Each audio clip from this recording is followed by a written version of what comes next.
Charles Barkley went after the Republican Party and their election tactics on TNT yesterday. Let's watch. Why do you think everyone is so enamored with him? Well, you know, Kenny, it's sad to say, I think there's been this racial, there's this racial thing going on in our country right now that we have not confronted enough. We got first of all, we need the cops, but we got these very unfortunate incidents with the cops, and we need the cops. So that's that racial undertone. But if you go back and look what Donald has done, he's bringing up the illegal immigration thing. Now he's going with the Muslim thing. And I think people are afraid to talk about it. I think race does have a lot of, and sadly, because, you know, I was born in 1963 with the church bombing in Birmingham. And it's sad to say 52 years later, we still have this racial divide. What we really have is an economic divide. And we need to talk about how we can close the economic divide, but the Republicans are capitalizing on the racial divide instead of the economic divide.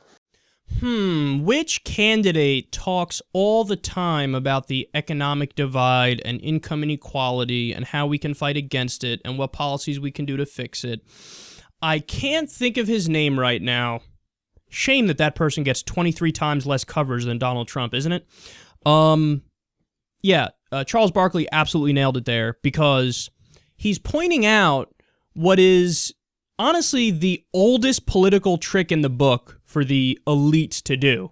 Now, I don't mean the word elites in like the conspiratorial sense of like, behind closed doors, twisting their evil mustache in a smoke-filled back room. No, I just mean people who are in power in Washington, and who are, influential and who know the right people, so to speak.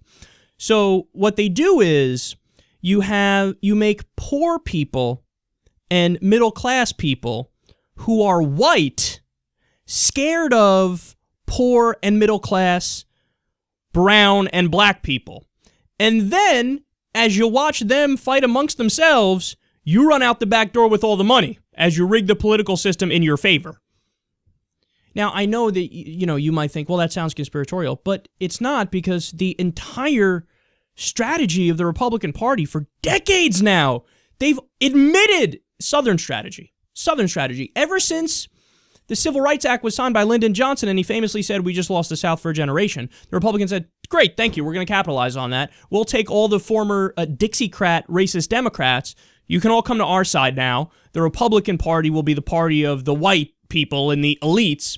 And then from every election since then, you've had, okay, that's our base, that's who we appeal to. How do you appeal to racist, elitist white people? Well, you try to make them afraid of black people and brown people, and you say, oh my God, the immigrants are coming. Oh my God, those blacks, have you seen what's happening in Ferguson? They're kind of rowdy, aren't they? Don't you want the police to put them back in line? Be afraid of them. Vote for the person that's gonna protect you from them. Okay, do that. So they're pushing this narrative. They're pushing this narrative of, hey, other poor white people, hey, other middle-class white people, be afraid. Don't look at us, who've rigged the economic system in our favor, and we're taking all the money. Don't look at us. We're on your side.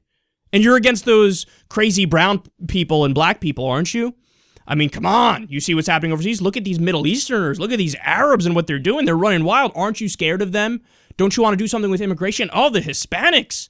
The Mexicans are coming to this country, even though, by the way, Mexicans are now leaving the country, and it's been like that for a while. Oh, my God. Illegal immigrants. Illegal aliens, as they say. Kick them out. Oh, my God, the rowdy blacks still haven't gotten their shit together. Have you seen those crime statistics? Tisk, tisk, tisk.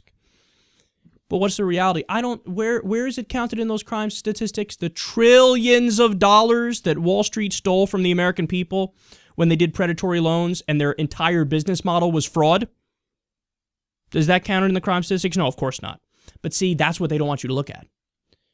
Don't look at how Wall Street and the elite and Washington fucked over everybody. If you're a middle-class white person or a poor white person, blame the blacks. Blame the blacks. Blame the Hispanics. Blame the Muslims. Blame everybody else. And this is exactly what Charles Barkley is pointing out here. And he's right. We need somebody that comes along who cares about the racial issues, as Bernie Sanders does. But a guy who lets you know what's really happening and who you should really be mad at. And that guy's Bernie Sanders, because Bernie Sanders is saying very clearly, Guys, the problem is money in politics. The problem is corruption. The problem is the fact that the politicians are not representing you. They're representing the corporations. They're representing the elites. They're representing the billionaires. They've rigged the system in their favor. So what we have to do is get money out of politics, and then also, here's a list of detailed policy proposals that can then address the problems and get the economic divide lessened. Raising the minimum wage, increasing unionization, universal health care, universal education, ending wars, investing back in our country, all those things. So Charles Barkley is 100% right, and I hope he's considering Bernie Sanders.